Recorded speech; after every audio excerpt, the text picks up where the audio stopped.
Okay, let's talk sleep. There's a couple different camps when it comes to the beginning of daylight saving. You might be in camp number 1, which is this holiday is going to be an amazing gift for you camp. This holiday is going to be a national holiday in your family kind of thing. Now, if you're in that camp, that means you have a current early riser and you're going to magically not have an early riser as of Sunday. So what I mean is that when we spring forward an hour, your 7 a.m. is now going to be 8 a.m. on the clock. So if you have a 5:30 a.m. waker, which is very early, which is too early in my opinion, and developmentally a little early. 6 and 7, those hours, 6:30 is actually very, very common. 7, kind of on the later end for children under 4. But if you have like a 5:30 riser, when you wake up on Sunday, like it will be 6:30 in your house when they wake up. So yeah, you didn't gain an hour, like you're not going to be any more rested, but for the subsequent days, that baby, if they wake every day at 5:30, they don't know the clock changed. They will be waking at 6:30. Yeehaw. Okay. Really, really good. Now, what do you do if that is you? You don't do anything differently. You just continue your life. You have them, they'll wake up an hour early, and you also get to put them to bed an hour early. So an hour later. So if you had a 7:30 bedtime before, you just move it to the new time. So if now they're waking up an hour later, you put them to bed an hour later to keep the same overnight sleep. Now, if you're wondering how much sleep is normal and appropriate and average and supportive of through the night sleep for your kid's age, you would want to check out my baby sleep cheat sheet, which I have tagged in the notes here. So on that cheat sheet, it's going to tell you how many naps and how many overnight hours are normal and average and expected for your age group. And it's a great place to start, because if you're asking too much sleep out of your child or not enough, it can cause disruptions to sleep on both ends. So you want to make sure you're requesting the right amount of sleep for their development, which it changes a lot in the first 2 years. You can't expect 12 hours out of any child over 12 months as like a standard. Now, there are some kids that have high sleep needs and will do 12 hours after a year, but most won't. So as your kids age, you want to keep checking on that cheat sheet, but I put a link below and you can get a free copy and just hold on to it as a reference. Now, so if you're in that first camp, option 1 is you just let the clocks change and you do nothing different. And you just make sure to have wake up and bedtime go back an hour on the clock. But really, it's the baby's circadian rhythm hasn't changed, only the clock hours changed. And then you'll adjust with time, and suddenly your baby's sleeping until 6:30 instead of 5:30. Now, option 2 is that you're on a great schedule and you don't want to mess it up. We are in that camp. So right now my kids are sleeping 10 and a half hours, sometimes 11. So 11 is more my 2-year-old or my 3-year-old. 10 and a half is more my 6-year-old. And those are very high sleep needs on the scale or of what's average. But we've played around with it and we're looking at symptoms of night wakes and naps and mood and split wakes and all those kind of things. And we've established that. So we have bedtime at our house, 7:45 for the little one, and then about 8:15 for the 6-year-old, and then they both wake up at 7. So we don't want to change that. And so when we wake up on Sunday and it's 8 o'clock when they're waking up, that doesn't work for us with school and getting up and getting to work. So what we're going to need to do is actually move their bedtime backwards incrementally. So what you can do is 15 minutes or 20 minutes every few days leading up. And since you've got a week between now and daylight saving happening, the beginning happening on Sunday, you could start now.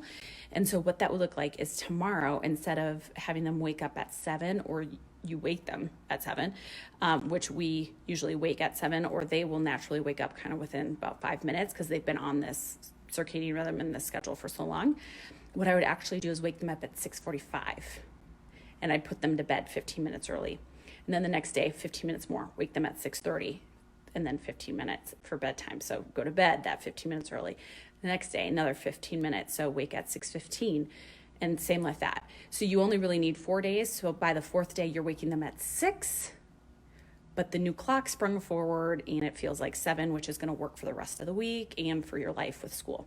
And that also means slowly putting your kid to bed earlier. So we don't want to change it too fast, 15 minutes every day. And this also works for adults. If you're trying to figure out, how do I change my schedule and not feel so kind of hungover that day that you lose that hour of sleep?